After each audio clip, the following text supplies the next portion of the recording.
Welcome to the Unshakeable Talks with me, Katy. This is where we lift the lid on what entrepreneurs are really going through. The struggles, the myths, the mistakes, and the things we've been sold to. This is where we talk about how we balance business and life. This isn't another podcast teaching strategy. This is where we talk about the raw, real truth about female entrepreneurship and what it really means to run a business and life and combine both of them together. Running a business as a woman isn't harder, it's just different. And it's time we talk about this. There is no cap on what we can achieve, because behind every business, there's the stuff no one dares to talk out loud. Welcome to the Unshakable Talks. In today's guest episode, I'm speaking to Kelly, who is the founder of My Creations. Kelly is one of my oldest friends, and she brings Christmas to everybody's house, including mine. Hello, today I have Kelly, one of my oldest friends, on the podcast. And Kelly is a lady who brings Christmas to everyone's home, including mine. Hello, Kelly. Hello, Katy. Thanks for coming. But let's start, as it is the 1st of January and the beginning of 2026, I think we should start with a little cheers. So do I. And our choice of drink is a tequila, isn't it? It is. So let's get into this. Here you go. Holy moly. Holy moly. Oh, Guacamole.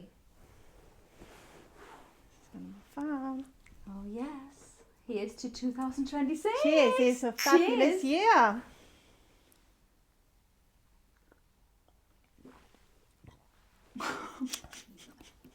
Wowza. That was good. Very good. I've lost my voice. Should I give you a second? That's about right. No, it's perfect. Right.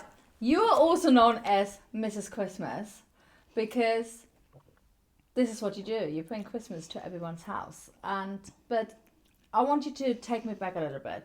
Where did your creative streak start? What did you do before you started your business? How did you come to do what you're doing now? Well, for many years, I worked in window dressing. I originally went into fashion design, the creative world that aside. Worked for a very well-known store, a couple of big stores in London for many years. I learned many things for years, and then as the years went on, just couldn't handle how hard and how tough it was, the job. The hours, unsociable, relationships, and then had children. So then COVID happened, and then during COVID I thought, it's time for me now. I need to do something for myself. The kids are growing up, and I really miss the creative world. So I did some online courses, American courses. Oh. Floristry, and just looked at events, organising, weddings, what I really wanted to do. And I just thought, I don't want to be a florist, but I want to bring something. And Christmas to me is massive because one of my daughters is born Christmas Eve. I know. So yes, Christmas is always so special in our house. There's Santa's footprints everywhere. It's always been, and they're now 22 and 19, and it still happens. And yes, Father Christmas is real. Absolutely. So yeah, just when COVID really opened my eyes and thought I really want to start something for myself again. So just started making wreaths, garlands from home, people collecting them from the doorstep during COVID, that Christmas, the awful Christmas. And well, the story continues. So now, your main work isn't just wreaths or garlands. When you say it like this, it sounds so small, but it really isn't. It's not that simple. No. It is. It's not that simple, but also what you're bringing now to everyone's home is just so special. And there's many people out there who are trying to do the same, but talk me through it. What is your core product right now? So what is it you actually... We bring Christmas to people's homes. It's very personal, so our service is very personal, very bespoke. What you love and I love will be completely different. It doesn't have to be massive and extravagant. It can be traditional. It can be as small as you like, just from doing someone's Christmas tree to someone's staircase or simple fireplace to massive displays outside. So the the magic of it is when we finished and the team turn around and go, oh my God, we could actually cry sometimes. We do get a little tear, especially when people come out their door or come into their houses and go, oh my God, the magic is here. It's like we've sprinkled the house with magic. When you started doing this, I got really excited as your friend because we know each other for more than 15 years. And I used to decorate my house always myself. You're fabulous at it anyway, yeah. Yes, I'm decent, I would say. But when you started doing this, I got super excited because finally someone could do it for me. And also, I'm decently creative, but I was just getting so excited. And on that note, you made me this little arrangement as well. Yes, so thank you. You're welcome. And since then, I've always used you. You always do my house. You do my fireplace, my table arrangements, the outside of the house. And this is really where Christmas starts for me. I believe I'm also one of the first clients. You was of the seasons. Yeah, into the second year of us starting. Yeah, of course you was. And that, like, going from what you said as well, when we, like I said, going back to references of what it brings to someone's house, the magic, it doesn't have, like I said, I always refer back to, it doesn't have to be extravagant. Yes, it's a little luxury that you have in life, but some people have such big families or family looking after elderly, stuff like that, their own parents, things like that. We take the stress away. So you're paying for a service that's personal, because we put that touch to exactly what that vision you had. But at the same time, we are helping as well. So that for us is really special.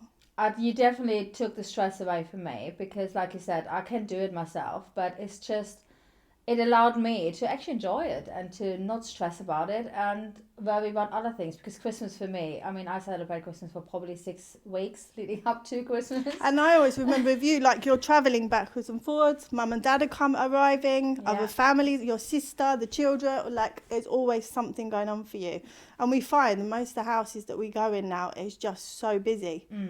Not every client, but majority of them they have their lives and they think, when the hell? Yeah. Someone takes all that stress away of just even putting the most simple Christmas tree up.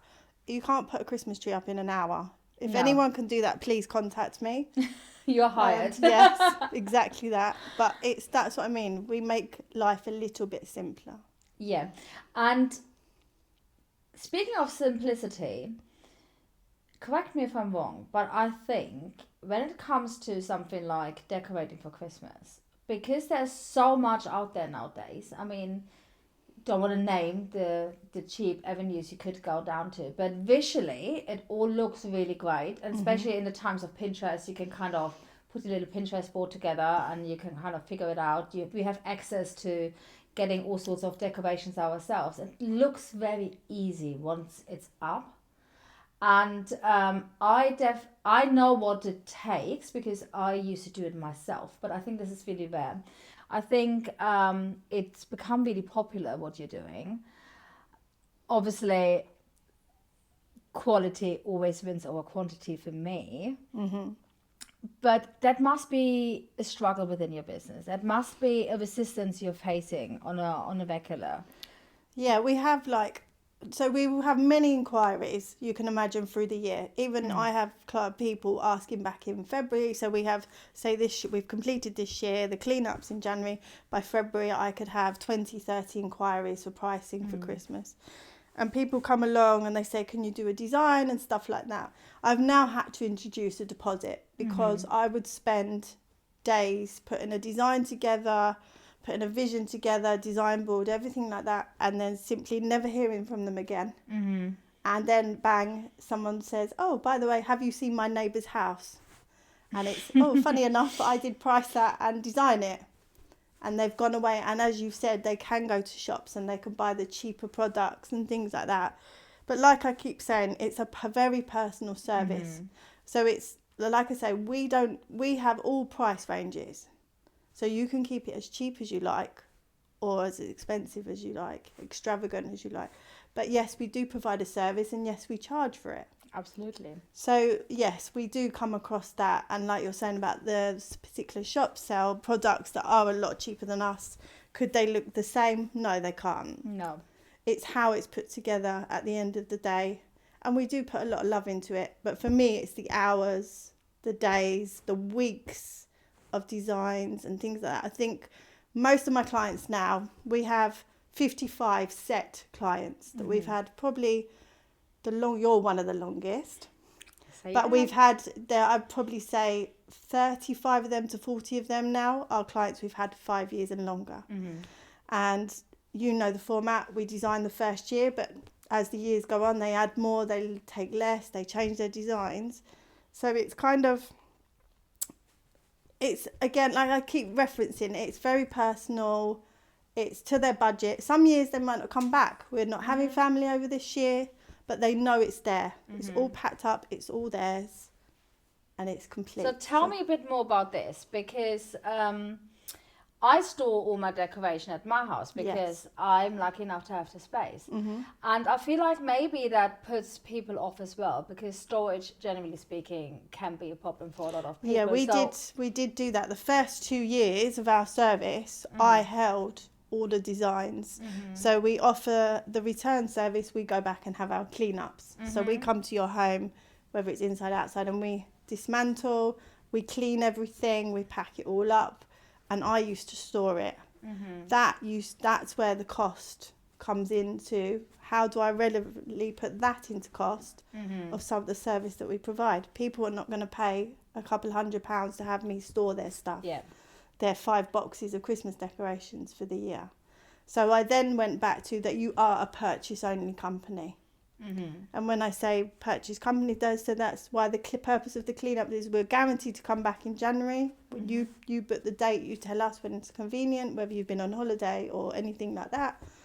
And then it's simple. Yes, space is easy, but then you wouldn't buy the design in the first place, because we make it very clear that this is your design to keep forever, because you might not come back to us for a couple of years. You may want to do it yourself the next year, Exactly or like that. you said, you have to. So we've almost put you on the road of yourself. You could continue this yourself, or you like our service, which I said we're very lucky. We've got very loyal clients, and that could grow, but we don't want it to at the minute. But yes, so it's an ongoing business, both ways. It works both ways for the client and for us.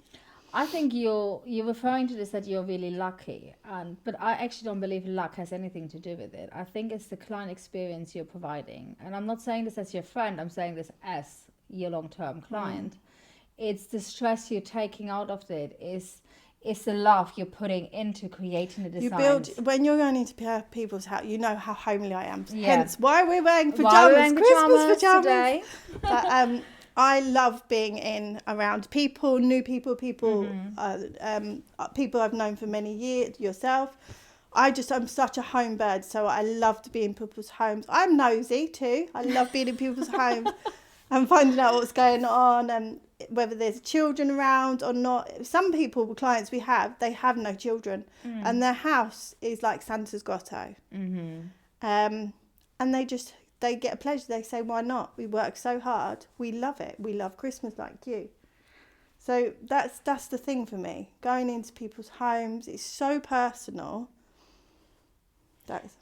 How difficult do you find it to put a value on the whole process? Because it isn't just the design. It isn't just that wave on the table. It's like you said, the design part, the design time leading up to this, actually coming to the point. And this year I changed my whole design. So I kept my design for like 4 or 5 years, but this year I decided to change my whole design. So we basically started from scratch, didn't we? Yeah. So I obviously know what to expect, and I'm very much someone who's happy to kind of hand over. And all I did is I gave you a little bit of a Pinterest board, which I put together in 5 minutes with ideas. And most of those ideas were really unachievable. And you actually came back to me and said, well, Katy, that looks really pretty, but it's not doable unless you want to spend thousands and thousands and thousands to create this particular I know what you're piece. referencing to, your bows. My bow, yeah. Because everyone, it's the trend. So every year the trend is going to change. Yeah. Yes, some clients don't have the same design every year, so that they go with trends. Not many do, because you've spent that much money in the beginning, so you want it to last a good few years. The design for us to literally just come back and hang it back up, as that everyone thinks we just hang it up. And yeah, you want a continuation, but like you, for the excitement is, if we've done something new, your Christmas is even more exciting this year, because you don't know what it's going to visually look like. I do. I've got it set in my head. It may change. Like your fireplace, for example, that we've just done. You had a vision. Yes, we wanted to do it differently. You came in and went, I wanted this, but I said, but it's not going to work. It's not. And then we tried to show you how and why. Yeah. And you was like, oh, God, yeah, I don't like that. Yeah. So I know my clients, where we've, again, go referencing back whether they've been with us a year or 5 years, and going back to the personal thing where I've been in their home. I go in your home. That's the whole point of my visit that I do right at the beginning, to get to know the client. All about them, their lifestyle, partners, children, what's going on in their life, what they do for a living, what their home's like. Some homes are not cosy, so we go in there and it's absolutely immaculate and spotless, to the point where I say to the girls, do not touch anything. The Hoover's going while someone's putting things up. Yeah. You know, it's like literally, because it's someone's home. It's so personal. But that care you put into your work is very hard to put a price on it. To value it, everyone says and this. Yeah. Obviously, once you experience you and how you work, you value it naturally. Anyone who wouldn't, that's just a weird person to me. You absolutely value it. But when you come to the point providing your quotations for whatever crazy idea I had or your client had, and usually probably as a client, our ideas are so much grander and bigger than it's actually doable. But when you then provide this quote, do you find that people quite often are a bit set back and think, why is it so expensive? Yeah, but then that's like anything. And like my partner says, my husband, partner, whatever, he will always say to me, if they really want it and they like you, they'll take it. You're worth your value. So don't ever lower your value to just get the client. Are you, and at any point, tempted to do that? If I had to be completely honest, I've done it with a couple, and that's simply because I've really liked the client and they've set a budget, and they're, you know, like all of us, you go bigger and better, you push your luck, thinking, well, actually I want more for money. And I have given a little bit of leeway, but then the loyalty's there, that they've stayed with me for I know exactly who they are, and they've stayed with me for the last 5 years. So it works a little bit both ways, right?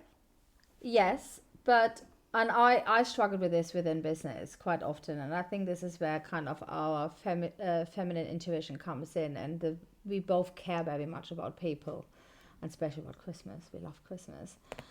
But I feel like sometimes that can also be hindrance. I definitely noticed within my businesses in the past that did bite me in the butt sometimes, that kindness and that giving extra leeway to allow for someone who I really liked. Yeah. Because there was also the clients that are difficult. This is what I want to speak about. Yeah, let's not forget about those. Yes. And you think, oh, they're not going to come back because, you know, they've moaned, they're negative, they haven't even acknowledged the work you've done. You know, some of the team could have been there for like 8 hours for a whole day, from like 7 o'clock in the morning, and they're just literally, there is no we're reaction. So excited inside, and there's no reaction. They're just like, thank you, right, are you going now? And that's not what we provide. How do you navigate this? Because you have to, I used to, in the first couple of years, I could literally cry. I'd get into the van and I'd burst into tears, and the girls would go, you've taken that really personal, haven't you? And I'm like, you don't understand how much went into that job. And she's literally given me, or he, given me no reaction whatsoever. I don't even know, we've come out, I don't even know if they like it. And I then go home and find myself texting or emailing going, was everything okay? Was everything to your liking? Is that what you had, that vision? Is that exactly what you liked? And they just literally get a one line back, oh yeah, we love it. And then you kind of almost, when you're in the spiral, you question yourself. Yeah. Did I do a good job? Are they happy with what I've done? Or are they not happy and just not saying it? Will they talk about it in a negative way? And are people afraid? Because you're in their home. Are they afraid to say, oh, actually, Kelly, I don't like that? Or say to one of the girls, that wasn't quite what I had in mind. Yes, there is clients that instantly go, what is that? I don't like that. And we have had to change it. And that's fair, because my vision, how I see something and then how they saw it is completely different. And I accept that. I do. There's a line, but yeah. But yeah, when you get no reaction, that really hits home.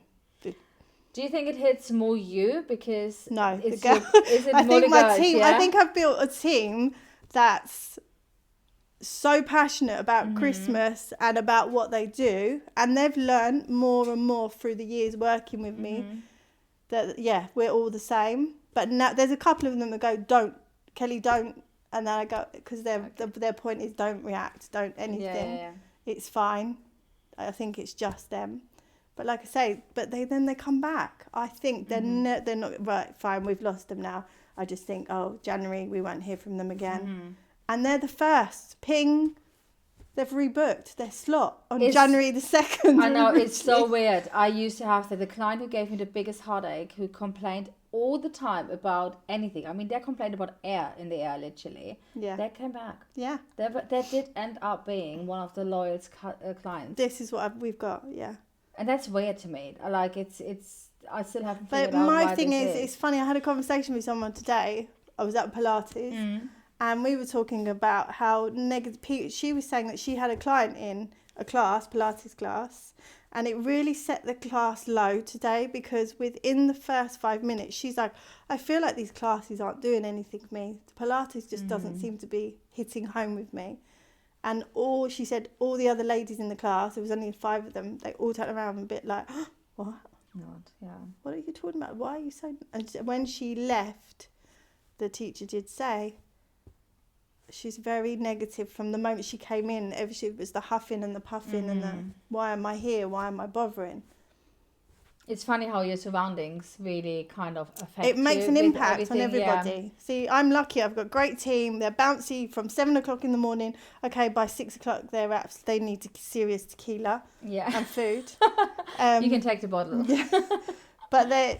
But they are as passionate as me. That's why I keep my team small, because people say, why haven't you just got bigger and bigger and bigger, Kelly? Because it's a never-ending business. The amount of people we ask for quotes, clients wanting, businesses, commercial, and I just won't let it extend yet, because I've got the perfect team right now. And the girls are they're just as passionate as me. So. And do you ever find yourself having some sort of struggles or difficulties with your team? Because usually I've never spoken to anyone who has a business where they have a team, where there's never kind of any issues they have to navigate. So you would be the first if you tell me there aren't do you know what it is in my team is they lack confidence in themselves. Okay. And I always say to them, believe in yourself.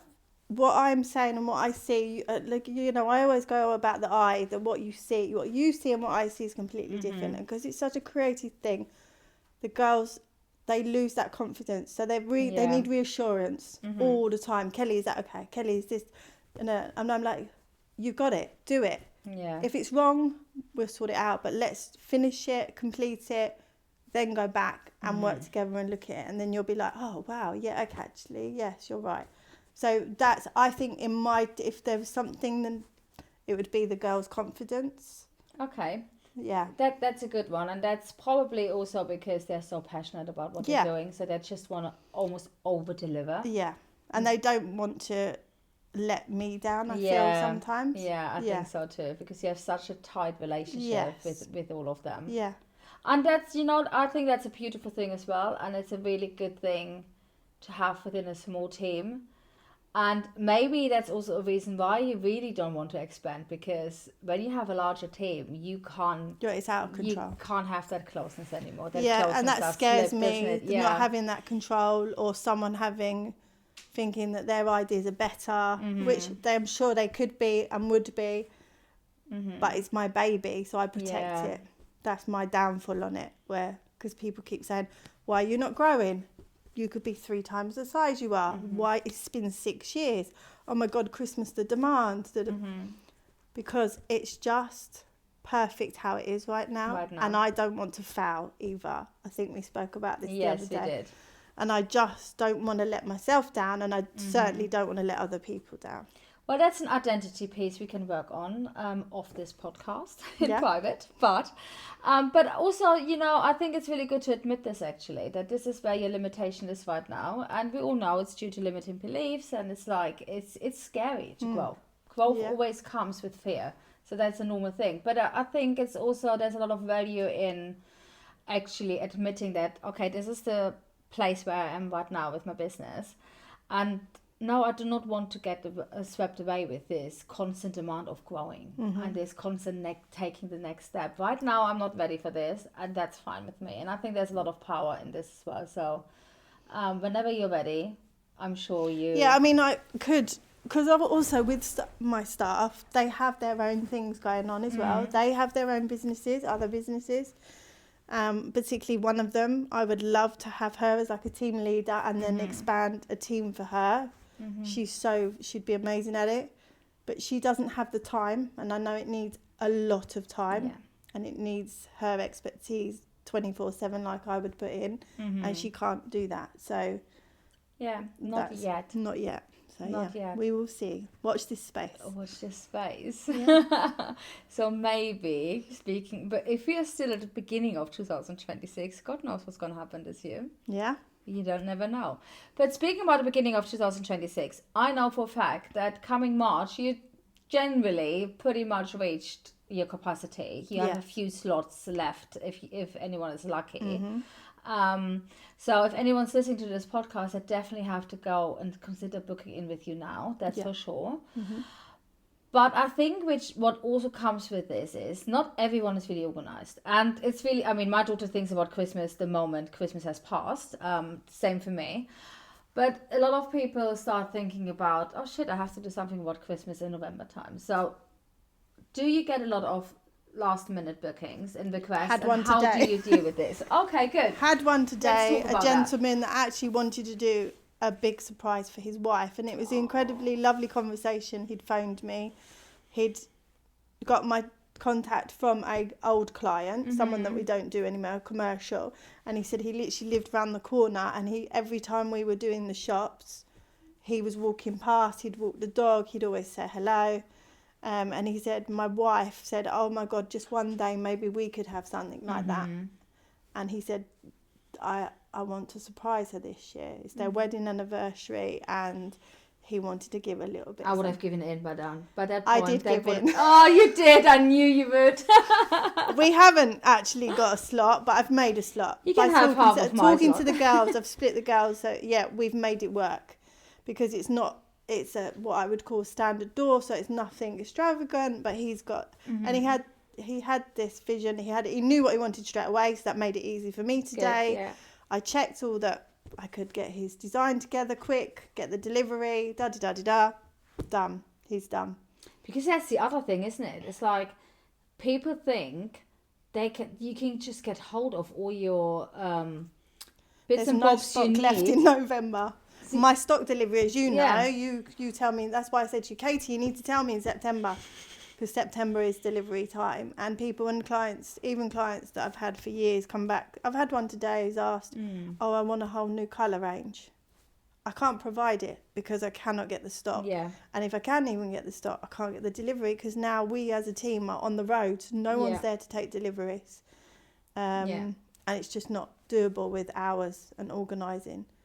So... yeah, I really feel, obviously I understand all the back kind of your business and how it kind of works, but I really think people really underestimate this. They underestimate all the lead up time to actually you attending their property and putting up the design. Well, as you know, I come back from my summer holidays, and then I go, oh my God, it's Christmas. Even my daughter says in August, oh Mum, God, like we've literally stepped off the aeroplane and you've got deliveries coming through the door. And it's not just this, it's like you put the design up, everyone's enjoying it, everyone having a good Christmas. It's the clean up, the after. And I don't actually, because you know me, I love a bit of market research. I always look into like how other businesses kind of operated. Yeah. Especially when I just did the business coaching, that was what I had to do. There's a lot of competition. There's a lot of people who try to replicate what you've been doing. And it's, at least in our area, you've been one of the first on the scene who started doing this. So you're one of the OGs. And in the last 5-6 years, I bet there have been millions of people who tried to do the same thing or that's similar the thing, things. and I don't like seeing people fail. You know that. Yeah. I will up anyone, especially if it's something I love too, and get joy out. And I have seen a couple. It's hard because people go, "Oh, you're a florist." I'm not a florist. Yeah. I have staff that work for me are florists, and they're fantastic florists. I am not a florist. Yes, I work with flowers. Yes, I work. But I'm not a florist. I create Christmas. That's what we do. That's the only way to. Are you going to wear an elf hat this year? Yeah. I try to get the girls every year. They won't do it. Maybe this year. So, I don't know if you want to answer this question, but if this would be one thing you've never told anyone, none of your colleagues, none of your staff, none of your friends, about business, what would that be? Oh my God. Because the reason I'm asking this is we know each other very, very well. We know each other's business journeys really well. But I bet we don't know everything about our individual business journeys, because we don't tend to, I think it's a human nature, we don't tend to share, especially the hard times and the difficult times, really. Because at least I feel like this. People don't really want to hear this. People just want to hear the good things. Yeah. Like, having your own business is great, isn't it? I think for me, the finance side, I think people think we make big money out of it. If I'm totally honest and brutal, the English don't like to talk about money and how much things cost and how much you earn and how much.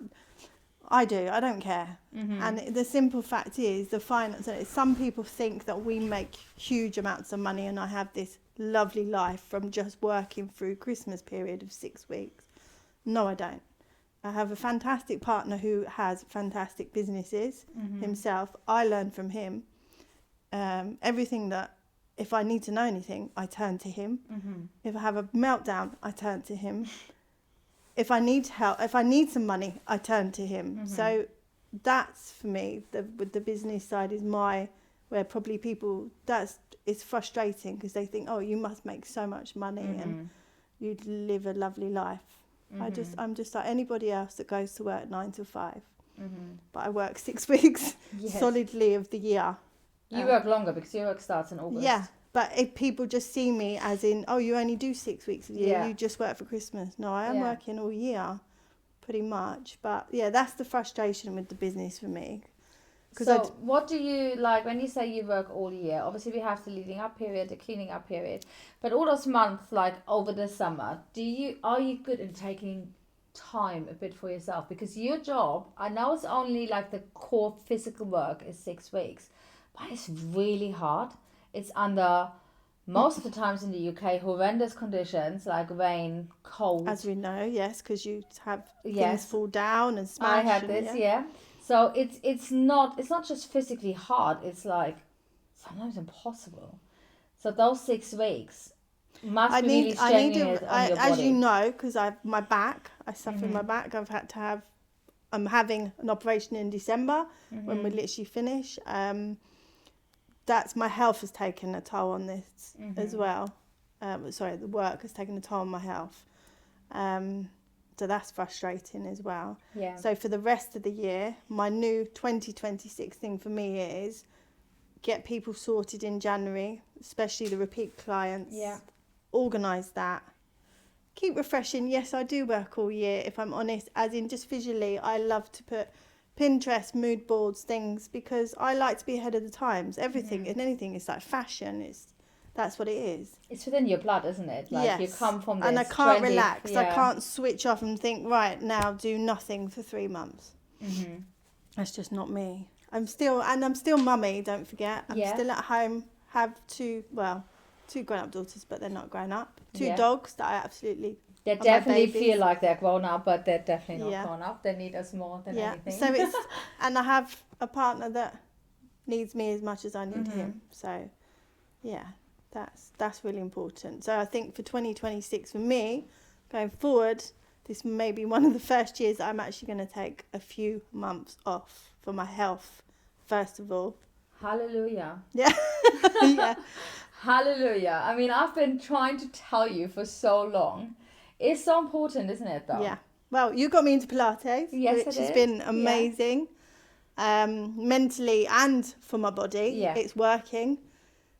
Even my teacher, she's just incredible mentally and helping. So that's a big thing for me. So going forward next year, I look forward to her classes and doing more and more.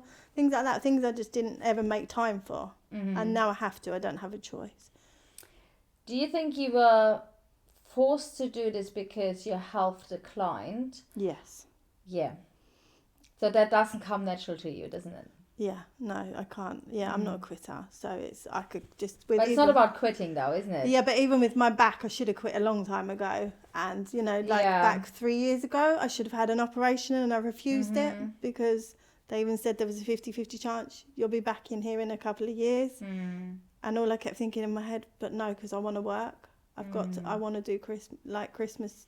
I want to do Christmas. And I was so scared of what it was going to do. So I was like, no, I'll get through this. And now it's caught up with me. It has caught up with me. Yeah, but it happens to the best of us. Yeah. I think, I suffer from burnout, and I definitely came to this place because I just kept doing and doing and doing, because it just feels safe, isn't it? It's what we know, it's what we're good at, it's what we're passionate about. So why would we do something else which feels scary? Yeah. So I think that's normal. But I'm very proud that you actually decided this year, because we are already in 2026. Yes. And now we keep saying about this year because we're recording this episode actually in 2025, just so the listeners know. But yeah, we are, when you listen to this episode, we are already in 2026. So I'm really pleased to hear that you're putting yourself first and you're really making sure that you can be the best version of yourself for the next Christmas season, which we're already thinking about. Yes, which is going to be bigger and better. Bigger and better. Do you have a plan yet for Christmas 2026? Or are you still a bit in two minds? No, if you do have a plan, do you want to share? No. No. Oh. Watch this space. Yeah. That's good. That's a bit of a teaser. I'm not giving anything away this year. No. It will be bigger and better. Just going to make a few changes. Okay. But small, but they will make an impact. So. Okay. But you're still doing my house, yeah? Of course, yeah. Okay, good. It's pure selfish reasons I know, but I need to make sure we have this Katy, one covered. you're always on my priority list. You're at the top of Santa's list. Oh, thank you. So let me ask you one other question. Obviously, you have your own business, I have my own business, but you have two daughters, like you said. One of our daughters, I think my daughter's a little bit 6 months older than your daughter. Yeah. So our kids are very, very similar age. So we went kind of through school together. And the big thing I always struggled with within school is that our children went to private school. So a lot of the mums in private school didn't have to work, really. No. And they couldn't really understand why I chose to work. At least this is how I felt. Maybe that was a me problem. I don't know. But did you ever feel like this? Did you ever feel like you got resentment and resistance from I have more so now rather than back then. Yeah, a couple of probably very close friends to mine say, why do you work? You don't need to work. Why are you putting yourself through it? Because I love it. Yeah.